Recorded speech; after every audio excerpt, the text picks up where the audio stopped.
Salut tout le monde, très urgent. Négociation secrète entre Assimi Goïta et les terreaux.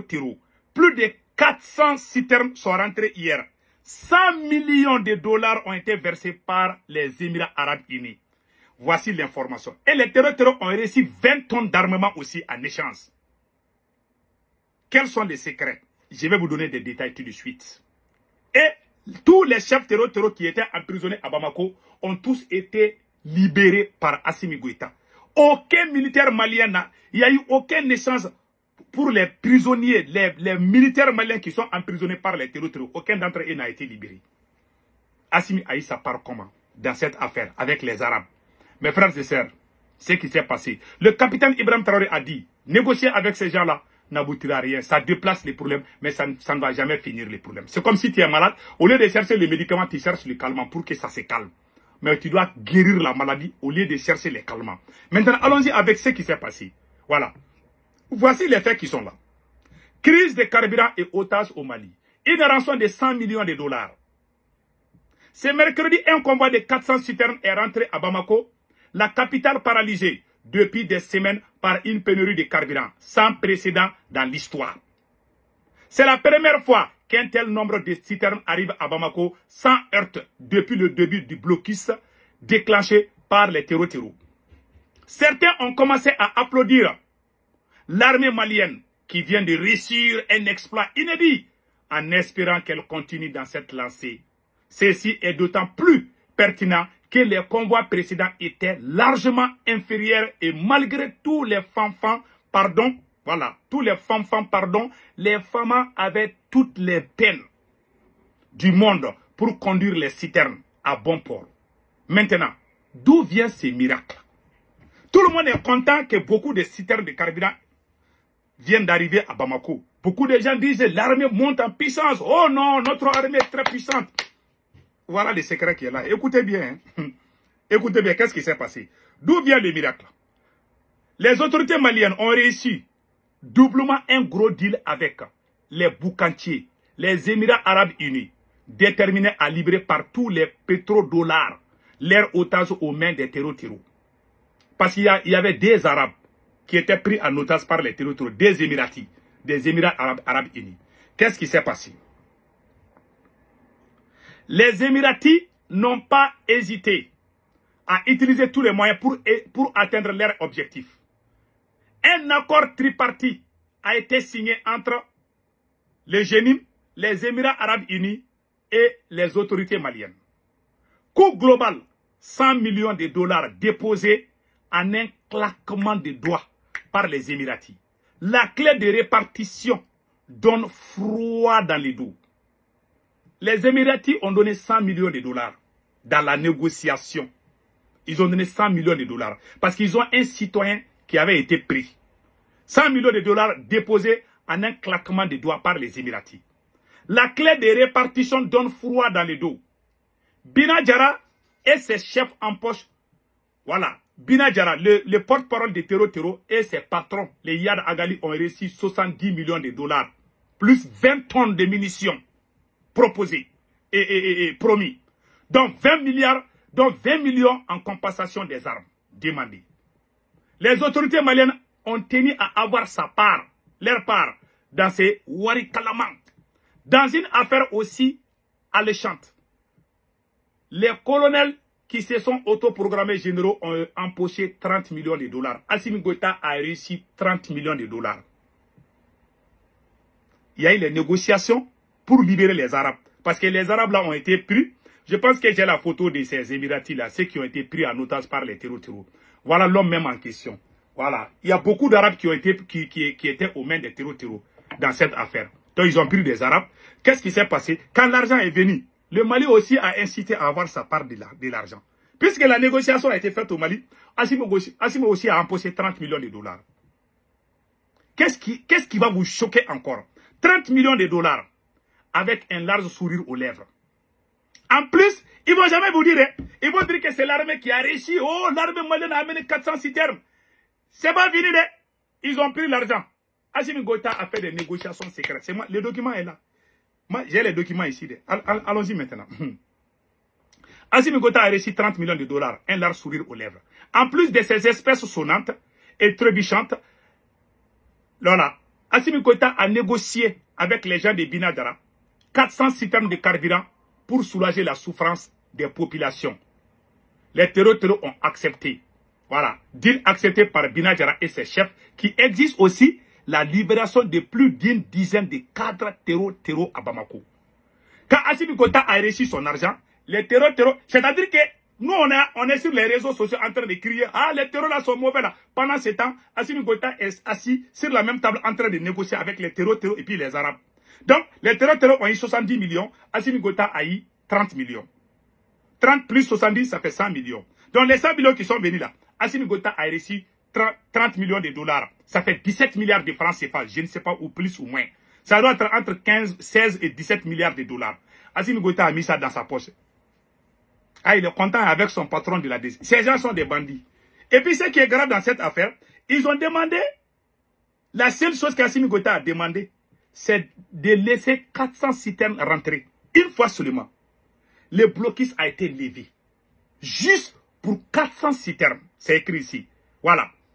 Ne concerne, voilà. Le problème reste car la levée du blocus ne concerne que les 400 citernes.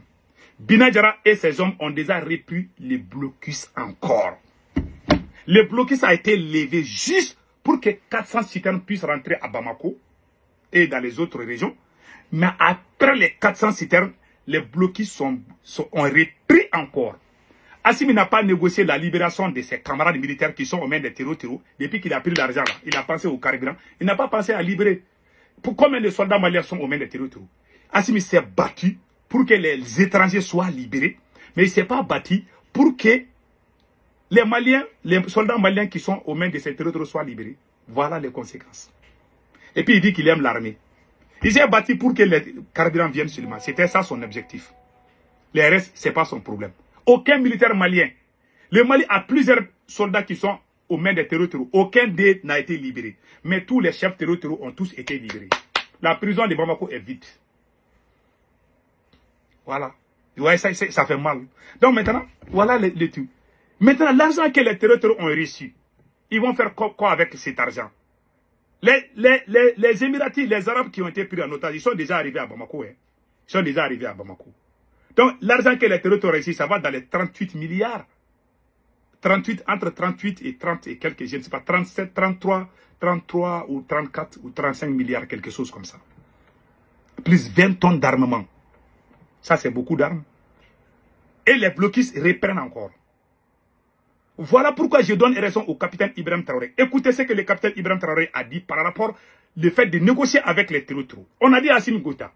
Et puis, quand tu détruis ton armée, tu deviens la risée du monde. Tout le monde se moque de nous aujourd'hui. Et regardez ce que le capitaine a dit. Négocier avec les terroristes. Pas question de négocier avec les terroristes. Pas question de négocier avec les terroristes. Non. On ne négocie pas. Il n'y a pas 1 centimètre de ce territoire-là qu'on va négocier. On ne donnera rien. Pas 1 franc de contribuable. Si le contribuable nous donne 1 franc, on préfère payer des armes que de négocier. Je pense qu'on a mis ça dans la tête des gens pour nous garder longtemps dans la guerre. Non. Et ça me permet de rebondir à quelque chose qu'on est obligé de dire. On n'a pas peut-être l'intention. Je pense qu'en 2020, il y a eu des négociations pour tenir les élections. Alors, vous les journalistes, je suppose que vous avez suivi et vous savez ce que ça fait. Peut-être qu'il y a certaines choses que vous ne savez pas. Mais nous, en tant que combattants, qui nous fait très mal. On était en détachement en 2020. On a reçu les instructions d'arrêter tout ce qui est l'opération cinétique. Ça veut dire qu'on ne sort plus de nos bases, on reste statique. Déjà, c'est un mal. Ça fait très mal aux combattants, aux soldats de voir ça. Nous tirons. On a été nargués. Les terroristes nous ont nargués. Demandez à ceux qui étaient à quel point son temps. Ils ont appelé des villageois à les montrer l'argent dans des valises, de venir dire aux militaires que voilà, le gouvernement ne peut pas les combattre. Ils négocient avec eux, ils ont même donné l'argent. Voilà ça, ils sont venus nous dire. Donc de venir dire aux militaires et aux VDP de déposer les armes. Les gens sont vivants, vous pouvez vous renseigner. Et ceux qui forçaient sortir en son temps, il y a des militaires qui ont été punis. Ceux qui étaient à Bourzanga, ils sont témoins. Des véhicules ont été attaqués. Ils ont eu 3 tombés. Les détachements sont sortis pour aller les aider à ramener. Ils ont aussi été attaqués. Ils n'ont pas été appuyés. Et pire, on a dit qui les a dit de sortir. Voilà. Plusieurs personnes ont connu cette situation. Ça a fait tomber la combativité. Donc les militaires étaient découragés. Ils ne savaient plus c'est quoi ce problème. Et ça persistait tellement que les gens partent en détachement pour juste s'asseoir. Voilà le premier problème que ça a amené. Deuxièmement, l'argent qui a été donné aux terroristes, parce que ça, les gens ont vu. Voilà, même ceux qui sont à Djibo aussi peuvent témoigner. Les véhicules qui venaient de Nitouama puis continuer vers Nassombo avec des valises, voilà. Peut-être à l'armée de l'air, vous aurez des preuves. L'argent est sorti. Ils ont pris cet argent, ils se sont équipés. Ils se sont bien installés. Et c'est à partir de ce moment que nous avons commencé à entendre des voix d'enfants au poste. Parce qu'ils ont payé beaucoup de transmissions, ils ont créé un réseau. Voilà. Et une fois que le réseau a été bien créé, bien stabilisé, ils ont commencé à détruire tous les pylônes. Voilà. Nous, nos populations ne peuvent plus nous alerter. Et eux, puisqu'ils ont un autre système de communication, et ils ont commencé à détruire tous les systèmes de communication qui existaient. Troisième chose négative, ça a coupé le lien entre nous et les populations. Vous imaginez, on vous dit, c'est interdit de sortir. Vous êtes assis. Les populations vous appellent. Et Naba, ils sont ici, ils sont ici, ils sont ici. Vous avez interdiction de sortir. Vous êtes obligé de faire semblant de tourner. Le lendemain encore, ils vont dire, 3 jours, 4 jours. Qu'est-ce qu'ils commencent à nous dire? Que quoi? C'est le cabez point. C'est la phrase. Qu'il n'y a pas de vérité dans notre combat. Et ils voient les gars, ils nous appellent. On ne vient jamais. On ne peut pas dire à ces populations-là qu'on a interdiction de sortir. Mais on est là, chacun est là dans son détachement. Et finalement, les gens voyaient, ils ne nous disent plus. Parce qu'ils se disent qu'on les dit, ils ne viennent pas. Pourquoi ils vont nous dire? Il y a eu beaucoup d'effets. Voilà ce que négocier donne. C'est juste déplacer le problème. Il n'est pas question de négocier. On va combattre. Merci, capitaine Ibe. Voilà, c'est tout. Assimi Goïta, il a détruit son armée. Il a arrêté les officiers super. Aujourd'hui, il est la risée du monde. Aujourd'hui, il est humilié. Le monde entier se moque de lui. Quand tu détruis, il y a un professeur Bambara qui dit, ton chien enragé là, quand tu le tues, le chien de quelqu'un d'autre va te mordre. C'est un professeur Bambara. Ou le farba niga ou le farba tabiki. Assimi Goïta, malheureusement, voilà ce qui se passe. Que Dieu bénisse la yes.